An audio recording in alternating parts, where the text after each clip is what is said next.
দেখো যুবক, এখানে সংসদ ভবনের পাশ দিয়ে হাঁটলে দেখা যাবে যে একজন যুবক একজন যুবতীর উরু রানের উপরে মাথা দিয়ে শুয়ে আছে। সকাল 10টায় যদি মাথা দিয়ে শয়, বিকেল 5টা পর্যন্ত যদি মাথা দিয়ে শুয়ে থাকে, কেউ কিছু বলে না। এই রাস্তা দিয়ে চেয়ারম্যান হাঁটেন, মেম্বার হাঁটেন, মন্ত্রী হাঁটেন, অফিসার হাঁটেন, দারোগা হাঁটেন, সব মানুষের রাস্তা দিয়ে যায়, কেউ কিছু বলে না। বলা নাকি চায় না, বলা নাকি অপরাধ, এটা নাকি পশুর জগৎ, সবাই নাকি পশু, কেউ নাকি কিছু বলতে পারে না। আরে আমি মুসলিম চিরনবীর, বলতে পারি না মানে? বলেন কি আপনি বলতে পারি না মানে?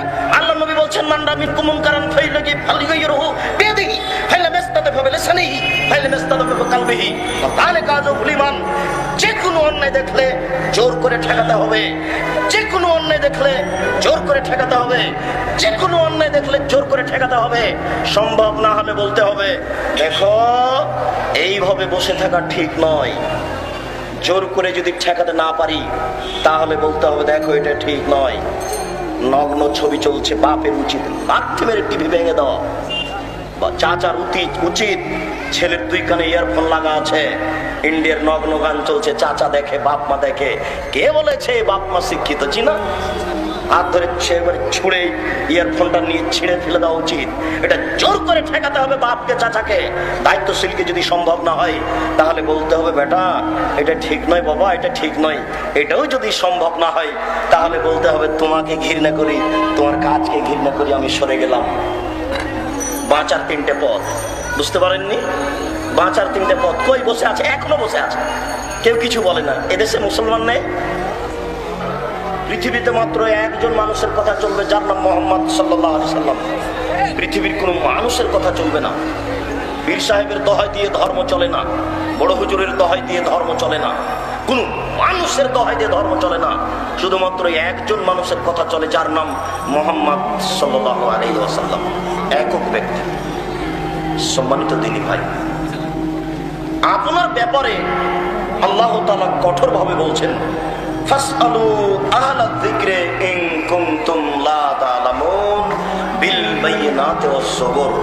হে দুনিয়ার অজানা মানুষ, তোমরা জানা মানুষের নিকটে জানো প্রমাণ সহকারে। সৌদি আরব থেকে ইসলাম ইরাকে ঢুকেছে, ইরাক থেকে ইরানে ঢুকেছে, ইরান থেকে ভারত, বাংলাদেশ, পাকিস্তানে এসেছে। আস্তে আস্তে উল্টে গেছে, হকটা ডুবে গেছে, না হকটা চালু হয়ে গেছে সমাজে। আমরা শুনেছি সাদ্দাত জান্নাত তৈরি করেছিল, সাদ্দাত জান্নাত তৈরি করেছিল। আমি তো প্রায় 15 বছর থেকে বলে আসছি, আজকেও আপনাকে বলছি, সাদ্দাত জান্নাত তৈরি করেছিল, তার প্রমাণ কোথায় আছে? আমার নাম আব্দুর রাজ্জাক, আমার মরা পর্যন্ত সময় থাকলো আপনাকে, আপনি বের করবেন সাদ্দাতের কাহিনী কোথায় আছে। ধর্মের নামে মিথ্যা কথা আছে কিনা, একটা কাহিনী আপনার জন্য যথেষ্ট, একটাই।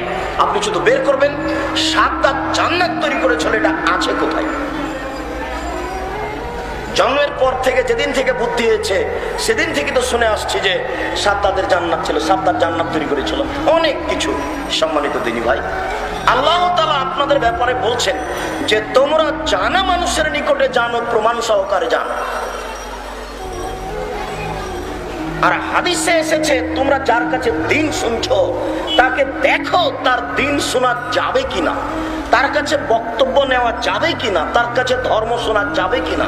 আমাকে কি দেখবেন? আমার দাড়ি ছোট থাকলে আমার কাছে বক্তব্য শোনা যাবে না, এটাই চূড়ান্ত। আমার পায়জামার টাকনুর নিচে থাকলে আমার বক্তব্য শোনা যাবে না, এটাই ঠিক। আমার চাকরি হারাম থাকলে আমার বক্তব্য শোনা যাবে না, এটাই ঠিক। আমার মেয়ে নগ্ন হয়ে স্কুল কলেজে গেলে আমার বক্তব্য শোনা যাবে না, এটাই ঠিক। আমার স্ত্রী ছোটবেলা ওই করে বাজারে বাজারে ঘুরলে আমার বক্তব্য শোনা যাবে না, এটাই ঠিক। কেননা আমি ফাসে, আমি হচ্ছে দায়ুস। আমার মেয়ে নগ্ন হয়ে স্কুল কলেজে যায় মানে আমি দায়ুস। শুনুন, 3 শ্রেণীর মানুষ জান্নাতে যাবে না, সিদ্ধান্ত 1450 বছর পূর্বে হয়েছে। 3 শ্রেণীর মানুষ জান্নাতে যাবে না, সিদ্ধান্ত 1450 বছর পূর্বে পাস হয়েছে। 3 শ্রেণীর মানুষ জান্নাতে যাবে না। আল্লাহর নবী বলছেন যে সালাসাতুন কাদ হারামাল্লাহু আলাইহিমাল জান্নাহ। 3 শ্রেণীর মানুষ রয়েছে যাদের উপরে জান্নাত হারাম, যাদের উপরে জান্নাত হারাম, যাদের উপরে জান্নাত হারাম। তার এক শ্রেণীর মানুষ হচ্ছে মধুমিনুল খামর। নিয়মিত যারা বিড়ি, তামাক, জর্দা, সিগারেট, গুল, নেশাদার দ্রব্য পান করে তারা জান্নাতে যাবে না। সিদ্ধান্ত 1450 বছর পূর্বে পাস হয়েছে। আজকে আপনাকে বিড়ি